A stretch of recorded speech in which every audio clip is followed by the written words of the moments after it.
అసలు మనందరం రోజులో 24 గంటలు ఉంటే కనీసం ఒక 10 గంటలు ఇన్‌స్టాగ్రామ్‌లోనే కేటాయిస్తాం కదా! అసలు ఇన్‌స్టాగ్రామ్‌కి డబ్బులు ఎలా వస్తాయి? అసలు మన దగ్గర నుంచి ఒక్క రూపాయి కూడా వసూలు చెయ్యరు కదా! అసలు వాళ్ళకి డబ్బులు ఎలా వస్తాయని ఎప్పుడైనా ఎవరైనా ఆలోచించారా? ముఖ్యంగా చెప్పాలంటే ఇన్‌స్టాగ్రామ్ యాడ్స్ ద్వారా రన్ అవుతుంది. ప్రధాన మార్గం దీనికి యాడ్స్ నుంచే వస్తుందన్నమాట. ఇన్‌స్టాగ్రామ్‌లో బ్రాండ్‌లు తమ బ్రాండ్‌ని ప్రమోట్ చేయడానికి వీళ్ళకి లక్షలాది రూపాయలు ఇస్తూ ఉంటుంది.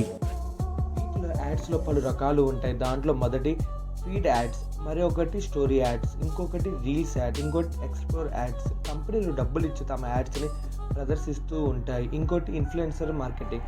ఇన్‌స్టాగ్రామ్‌లో ఉండే లక్షల మంది ఉన్న ఇన్‌ఫ్లుయెన్సర్‌కి పెద్ద బ్రాండ్‌లు డీల్ చేసుకుంటారు. Instagram shopping. కొన్ని బ్రాండ్‌లు తమ ప్రొడక్ట్స్‌ని నేరుగా ఇన్‌స్టాగ్రామ్‌లో విక్రయించగలుగుతాయి. ఇన్‌స్టాగ్రామ్‌లో వీటి ద్వారా సేల్స్ కమిషన్ అనేది ఇన్‌స్టాగ్రామ్ తీసుకుంటుంది. మరొకటి ఇన్‌స్టాగ్రామ్ సబ్స్క్రిప్షన్. ఇది క్రియేటర్స్ కోసం తీసుకొచ్చింది. ఇది పెయిడ్ సబ్స్క్రిప్షన్. అంటే ఒక క్రియేటర్ తన లైవ్ వీడియోస్‌లో వ్యూవర్స్ బ్యాడ్జెస్ కొనుగోలు చేయగలరు. అసలు ఇన్‌స్టాగ్రామ్‌కి సంపాదన ఎంత?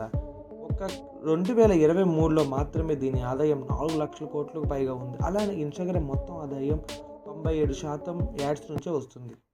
నా నుంచి ఒక చిన్న విజ్ఞప్తి ఏంటంటే, నా వీడియోస్ అందరూ చూస్తున్నారు గానీ ఎవరు సబ్స్క్రైబ్ చేయడం లేదు. దయచేసి సబ్స్క్రైబ్ చేస్తే నాకు కొంచెం ఎంకరేజ్‌మెంట్ ఇవ్వండి. మరిన్ని ఇలాంటి వీడియోస్ కోసం నా ఛానల్ లైక్ చేయండి, షేర్ చేయండి, అలాగే సబ్స్క్రైబ్ కూడా చేయండి. Thank you.